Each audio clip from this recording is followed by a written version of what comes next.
বাংলাদেশে মুক্তিযুদ্ধের পর থেকে বাংলাদেশের মানুষ স্বাধীনতা কী জিনিস সেটা উপলব্ধি করেছে শহীদ প্রেসিডেন্ট জিয়াউর রহমানের সময় এসে।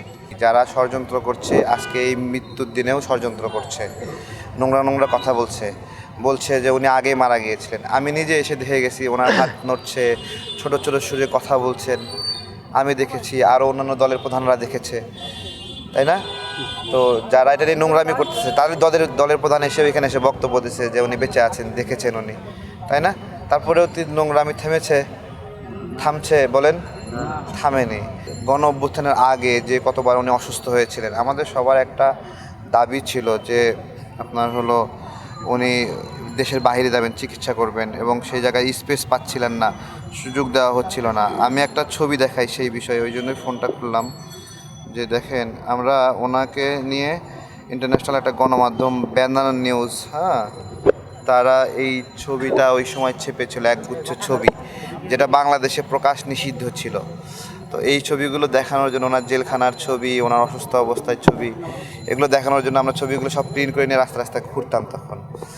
এখন যতটা সহজ না ওনাকে নিয়ে বলা, তখন আমরা লিখেছিলাম লেট আম্মা ফ্রি, ঠিক আছে? এটা অতটা সহজ ছিল না সেই সময়, কাউকে পেলেই অনেক হয়রানি করতো। আমরা বের হতাম, আমরা এটাই অন্তত দেখাতে চেয়েছিলাম যে ওনাকে নিয়ে বললে কি হ্যারাসমেন্টের শিকার হয় দেখেন সবাই।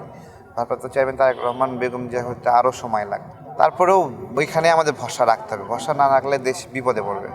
আওয়ামী লীগকে সুরক্ষিত করার জন্য শেখ পরিবারের বাইরে যেরকম কাউকে আওয়ামী লীগের লোকেরা ট্রাস্ট করে না, যে ওই রকম জাতীয়তাবাদী শক্তি তার চেয়েও বড় ভরসার জায়গা, সেই জায়গাতেও এই জায়গাতে আমরা সবাই হেল্প করব, যে জায়গায় ঠেকবে হেল্প করব। বিভিন্ন অপপ্রচার হয়, আমরা তো হেল্প করি, আমরা পাশে থাকি সব সময়।